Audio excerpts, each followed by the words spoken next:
We spoke about making a decision in a time of peace and tranquility of the soul when God can inspire my reason, my understanding, my will, even my imagination, because I'm at peace. I'm not clinging to one idea or another idea. I'm open to doing option A or option B or option C.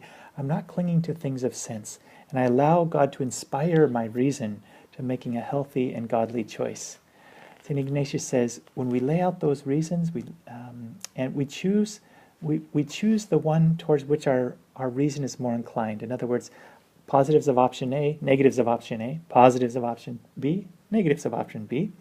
And we notice where our reason is more inclined. And where that reason is more inclined, we go with that and make a choice towards that direction.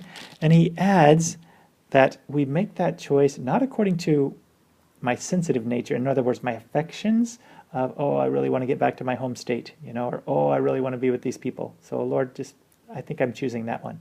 Don't make it about you. Don't make it about your sensitive appetites, your desires, your personal desires. Make it about serving the Lord. And how can I best serve the Lord? And what that would entail. When that election or decision has been made, the person who has made it ought with great diligence to go to prayer before God our Lord and to offer him that election, that the Divine Majesty may be pleased to receive and confirm it, if it is conducive to his greater service and praise. So when I have made a decision like that, I need to go back to the Lord and say, okay, Lord, I feel like my reason is more inclining in this direction, and I offer you that decision, and I want it to be for your praise and glory and service. So I offer you that. All right. There is another way within this time of peace where I can make a good decision that will give God glory. And St. Ignatius says this, that love which moves me and brings me to choose the matter in question should descend from above, from the love of God. In other words, I should always make my decisions according to God's love moving through me, in such a way that the person making the election should perceive beforehand that the love, whether greater or less, which he or she has for the matter being chosen, is solely for the sake of our Creator and Lord. Again and again and again, are you making your choice according to what would more greatly serve God?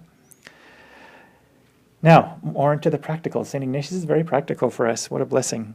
He says, if you're also making a decision, you're in a place of peace, and God will inspire your imagination, your natural faculties.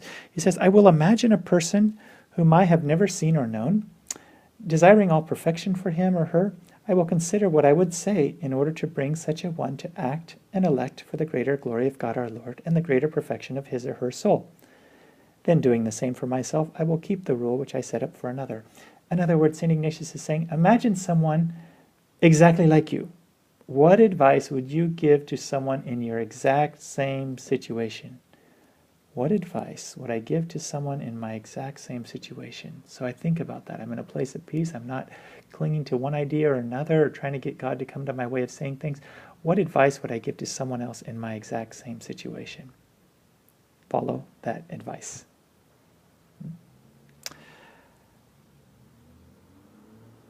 I will consider as if I were at the point of death. Here's another way. St. Ignatius says, what if you were on the point of death? What decision would you rather have made? If I were on the point of death, what procedure and norm I will at that time wish I had used in the matter of making the present election?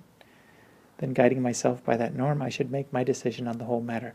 In other words, if I were on my deathbed and on the point of death, what decision would I rather have made for God's glory? It's a very good question. Brings in an eternal perspective there to my decision. And lastly, if this were Judgment Day, what decision would I rather explain to the Lord that I made? Imagining and considering how I will find myself on Judgment Day, I will think how at that time I will wish I had decided in regard to the present matter. And the rule which I will then wish I had followed is that which I shall apply now, in order that then I may be in complete contentment and joy. So,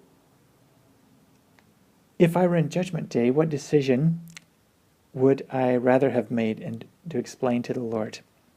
And again, after using these forms of imagination, I turn back to the Lord and I offer it to the Lord. I go back to prayer before God our Lord, and I offer him that election, that his Divine Majesty may be pleased to receive and confirm it, if it is conducive to his greater service and praise. And indeed, the Lord does give us confirmation that we're on the right track. We're making a good decision that gives him glory and honor.